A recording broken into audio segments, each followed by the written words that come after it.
Hi අද බලමු මාත් එක්ක ගෙදරදී කොහොමද ලේසියෙන්ම පීස් එකක් හදාගන්නේ කියලා. එහෙනම් අපි මුලින්ම පීස් ඩෝ එක අනාගෙන ඉමු. මද රසයෙන් උණු වතුර කෝප්ප භාගයකට සීනි තේ හැන්දක් එකතු කරගන්නවා. ඊට පස්සේ ඊස්ට් මේස හැන්දක් එකතු කරලා අපි ඒක හොඳට මික්ස් කරගන්නවා. හොඳට මික්ස් කරගත්තට පස්සේ අපි ඊස්ට් එක ඇක්ටිව් වෙන්න විනාඩි 7ක් විතර වහලා තියෙනවා. හොඳ රස්නේ තැනකින් තියන්න ඕනේ. මම ඩෝ එක අනාගන්න පාන් පිටි කිලෝ එකක් ගන්නවා. ඒක මෙෂර් කරලා ගන්න ගානට ගන්න ඕන නිසා. ඊට පස්සේ පාන් පිටියකට ලුණු මේස හැන්දක්, ඔලිව් ඔයිල් තියනවා නම් ඔලිව් ඔයිල්, නැත්නම් පොල් තෙල් ඇඩ් කරගන්නත් පුළුවන් ඔයාලට. දැන් මේ වෙනකොට අපේ ඊස්ට් එක ඇක්ටිව් වෙලා තියෙන්නේ. අපි ඒකත් පාන් පිටියකට ඇඩ් කරගන්නවා. දැන් අපේ ඩෝ එකට ඕන හැම ඉන්ග්‍රීඩියන්ට්ස් එකක්ම අපි ඇඩ් කරලා තියෙන්නේ. දැන් තියෙන මේ ඩෝ එක හොඳට අනාගන්න.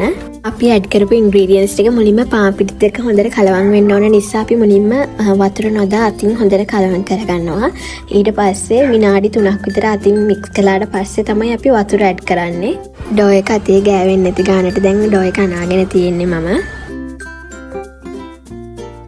දැන් ඩෝ එක පීස් එකට ඕන ගානට අනාගෙන තියෙන්නේ. දැන් අපි ඩෝ එක ඇක්ටිව් වෙන්න වහලා තියන්න ඕනේ. ඒකට ඔයාලට කිචන් ටවල් එකක් හරි වුඩ් රැපින් එකක් හරි ලන්ච් ෂීට් එකක් හරි යූස් කරන්න පුළුවන්. දැන් තියෙන අපේ පීස් එකට ඕන වෙන සෝස් එක හදාගන්න. ඒකට මම ගන්නේ ඩෙවල් සෝස් එක. ඒකට කෑලි මිරිස් මේසෙ හැඳි දෙකක්, ගම්බිරිස්, ඔලිව් ඔයිල් පොඩ්ඩක් එකතු කරගෙන මම මගේ සෝස් එක හදාගන්නවා.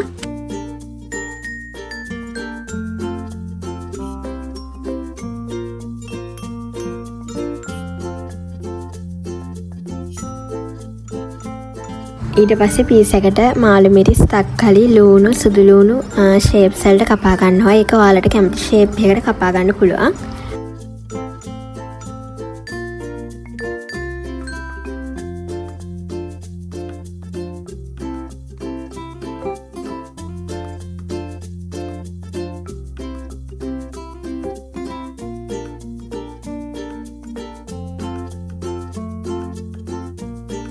ඊට පස්සේ මම කරන්නේ පීස් එකට දාන සොසේජස්, චිකන් ඒ ටික කපා ගන්න එක.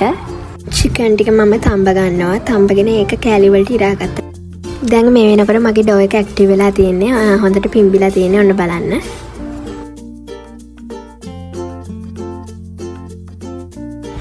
ඊට පස්සේ මම ආයෙ පොඩ්ඩක් ඩෝ එක අනා ගන්නවා.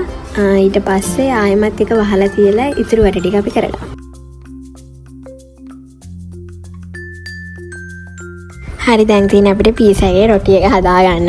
ඒකට කටින් බෝඩ් එකක් තියලා කටින් බෝඩ් එකේ රොටිය රෝල් කරන්න පුළුවන්. අපිට රෝලින් පින් එකක් අරගෙන නැත්නම් ඔයාලට අතින් හදාගන්නත් පුළුවන්.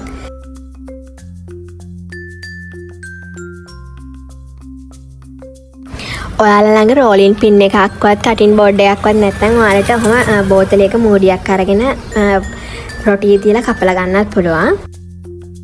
අපි දැන් මේ විදි පීස් එකට ඕන කරන දේවල් භාගයක් විතර හදාගෙන ඉවරයි. ඉතින් අපිට oven එකේ හදනවා නම් අපි oven එක සෙල්සියස් අංශක 250ට ප්‍රී හීට් වෙන්න දාන්න ඕනේ විනාඩි 10කට.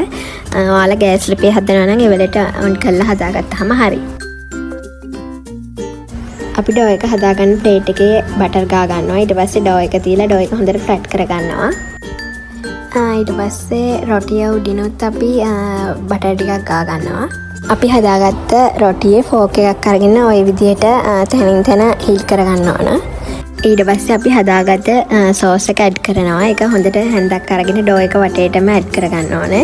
ඊට පස්සේ සෝස් එක උඩින් මාළු මිරිස්, තක්කලි, ලූණු, සොසේජස්, චිකන් ඇඩ් කරගන්නවා. ඊට පස්සේ ඒකට උඩින් අපි ග්‍රේට් කරගත්ත මොසරෙලා චීස් නැත්නම් ඔයාලට ඕන නම් නෝමල් චීස් වර්ගයක් ඇඩ් කරගන්න පුළුවන්.